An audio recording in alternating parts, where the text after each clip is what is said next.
Remember that guy that used to be on TV and he'd be like, high tech's where it's at, Vern? Bill Nye the Science Guy? Yeah, no, it wasn't Bill Nye the Science Guy. But anyway, whatever his name was, he was an actor. I don't know what he was. He did a couple things. Anyway, we wanted to talk about today is, when you build in all this technology in electronics, it's a good thing and it can be a bad thing too. So let's break that down, you know what I mean? Well, there's been a pretty large change over the last 10-ish so years, and we're seeing way more technology integrated into regular consumer products.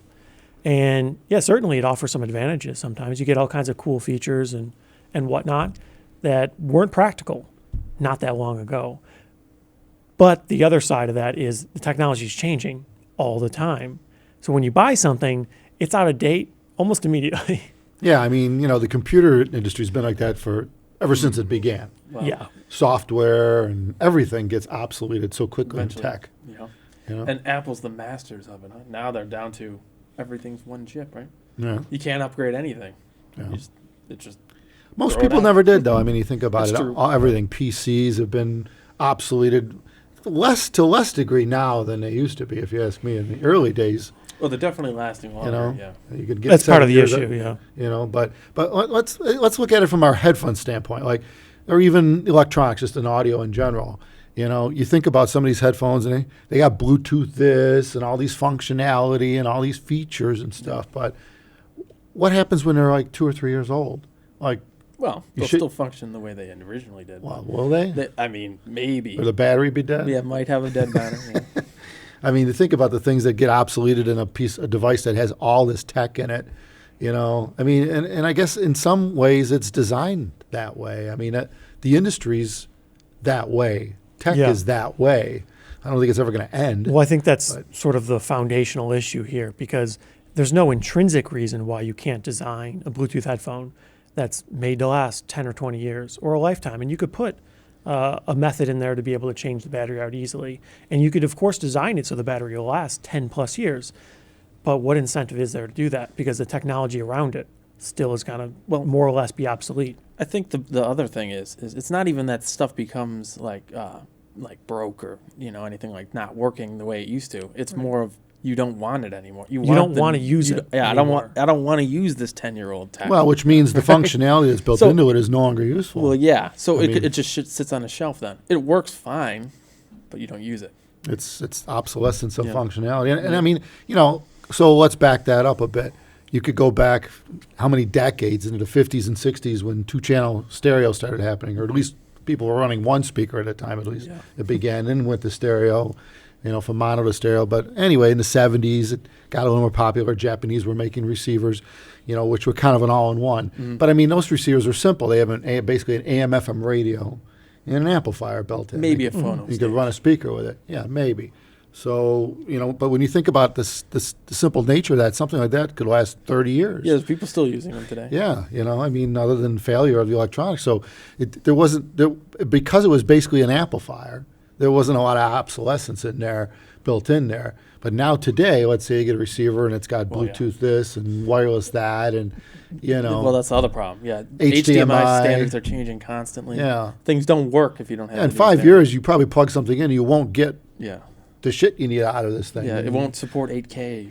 So again, when you think about it in audio, to me, there's something to be said about buying just separates, basic systems, or even with headphones, a electrical headphone, a headphone, not electrical, but a headphone that doesn't have electronics in it. It's a hardwired, so it relies on what you externally connect it to, which would increase the lifetime usefulness of it. Yeah. One of the things I find desirable about that approach is you're buying basically just a transducer. You're buying a headphone that just makes audio. And in a vacuum, it only really does its own separate thing. You don't have any other functions built in, which of course means you need to have all the other functions external, but you could change those. You could adjust and tailor to your taste, your demands, and as time changes, you could upgrade and you could switch out this for the latest thing that you want. And as long as you have a good transducer, driver, audio thing in it, you could make the system around it scale over time to whatever you need it to do, right? I see a ton of people now that have had 2-channel systems or audio systems and speaker systems and even headphones. And, they just upgrade the electronics from time to time. It might be 20 years later, or they'll add a different source. Like now, streaming's big, so people are buying network streamers, which is a source. It's a source component. It's a separate component. So you already have speakers. You already have headphones. You already have an amplifier. You're good. You just put a new front end in it, a new source, and you're up to date. I mean, and that's kind of the beauty of separates, especially in the higher end of things. You can keep things way longer. Yeah. I mean, my friend was talking about this. He bought like a 1,000-watt power supply like 15 years ago. It was expensive, yeah.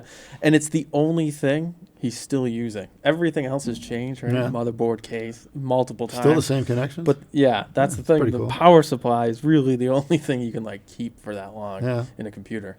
Even then, after 10 years, Yeah, it's still working. It might fail. Yeah, You but got it is still capacitor working. issues over Yeah. time, but 10 years is plus starting to get there. But still, that's true you though. I certainly mean, you can. buy a It's good the power supply. only piece left. Yeah, well, that's the beauty of buying the higher end of things. The little better things. I mean, if you're gonna spend a few $100s on a receiver and that's your budget, that's fine.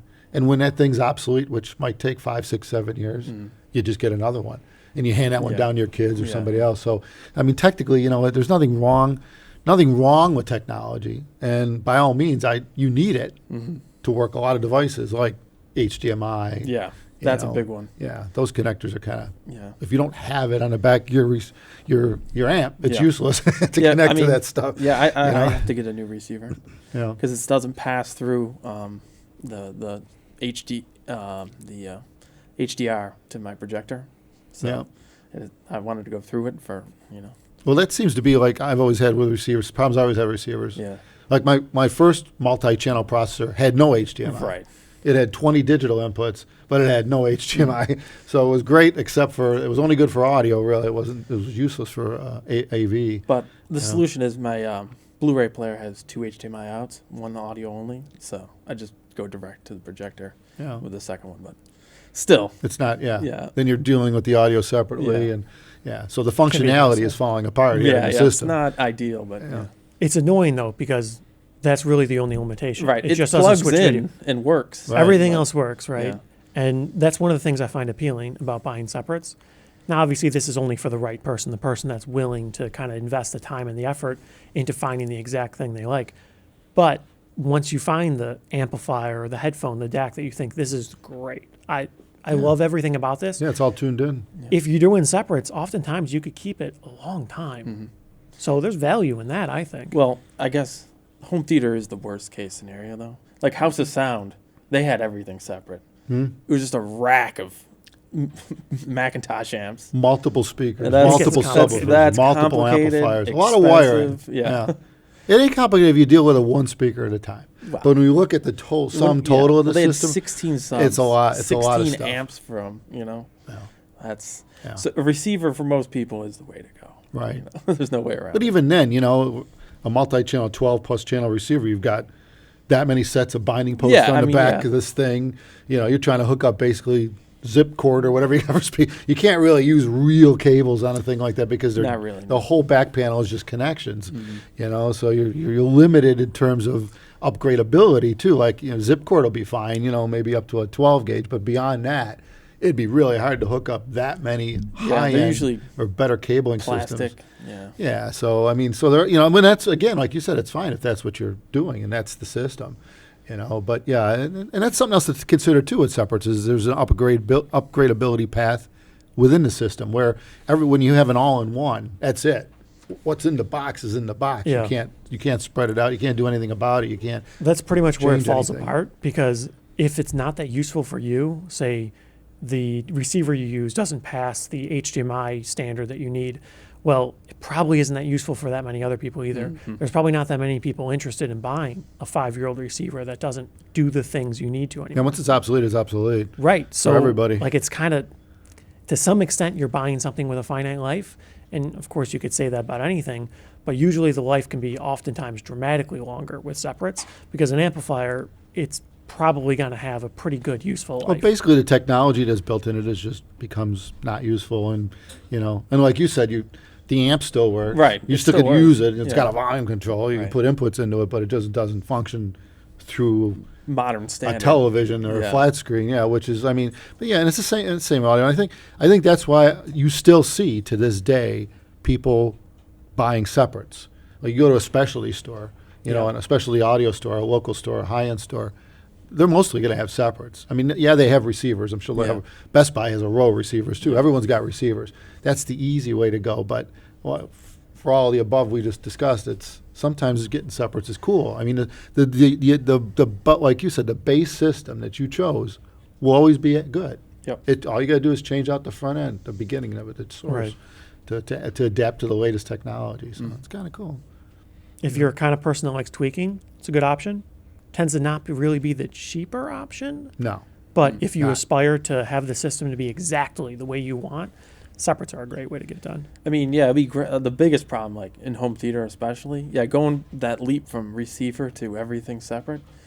It's like it goes from $400 to 40,000. You know, Yeah. it's like no, I mean, you get independent amps for everything and decoders and It's a mess. It could be complicated, or it could be simplified. It depends on how you want to handle it. I mean, you know, but I mean, if it's complicated to you, you just go to somebody who knows what they're doing and have them set them Again, up. expensive. Once it's set up, it's not bad.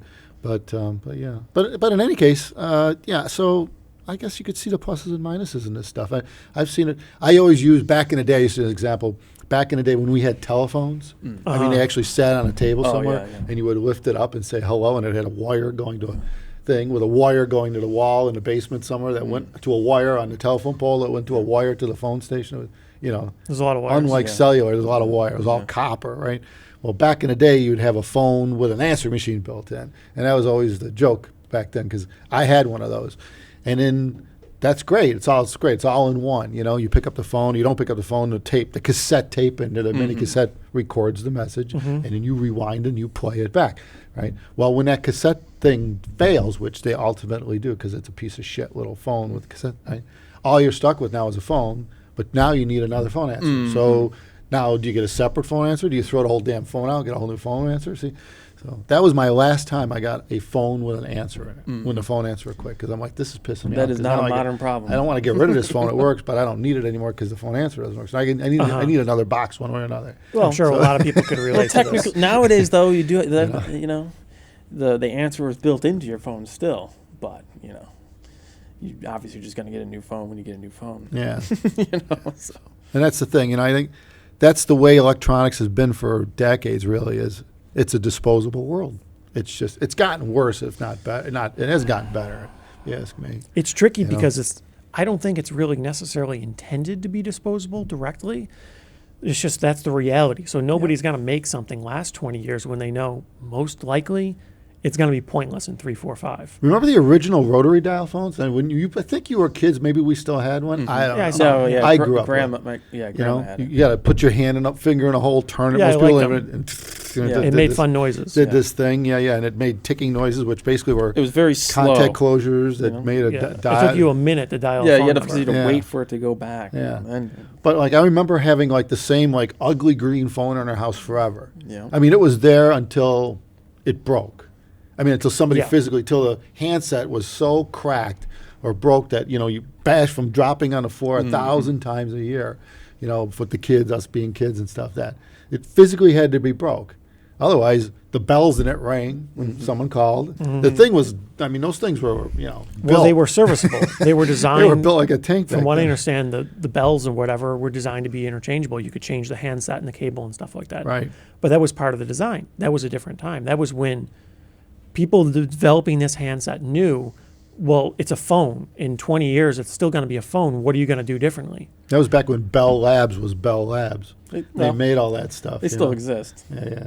They did, However- in a different form. What we're talking about here, that's what happened. Technology evolved. And then people said, in 3 or 5 years, you're going to want a new one because there's going to be some new thing that you're going to want in your phone. So we don't need this to last 100 years because you're just going to throw it out. Yeah. So it's wasteful to Well, make really, a phone they just last they, 100 they years just got if you're way gonna cheaper to dispose build it. too. You're Well, right. that The too. technology did make it to a point where the phone could be on a chip. Right. You didn't need a transformer. You didn't need two big bells with a giant solenoid or whatever they used to ring them, you know, like a doorbell built in. You didn't need any of that anymore. They put a little speaker in there that made noise.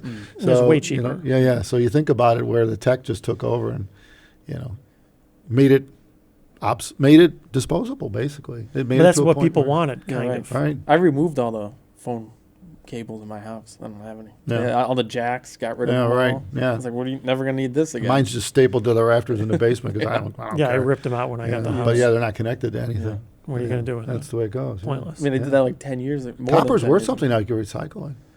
Not much copper. Okay. Well, I cut the wire that goes into the ground outside the house. Yeah. The actual Oh, that's copper phone over. line. Yeah. I don't know where it is. It's somewhere in there. I didn't dig it up. Yeah. There's a lot of copper if you think about buried all over the place Oh, like yeah. that. Imagine There taking is. all the copper between all the telephone poles that they're slowly moving. I'm sure people Sure they imagine- recycle Yeah. that. Like, yeah. That's a lot of Yeah. copper. It's kind of Yeah. hard to You get think to. about a whole country full of copper going from pole to Well, pole. and not only the that, entire all country. old houses and plumbing. That's a lot Yeah. of that's copper too. Yeah. So there's a lot of copper everywhere. Yeah. That's good. We got recycling things going on. But anyway, there you have it. Tech is a great thing, or Sometimes. maybe sometimes it's not so great. Depends on what Yeah. you're after. It is pretty great. If you got any comments, we'd love to see them. By the way, anyone got any ideas or suggestions? We're looking for them for our next video.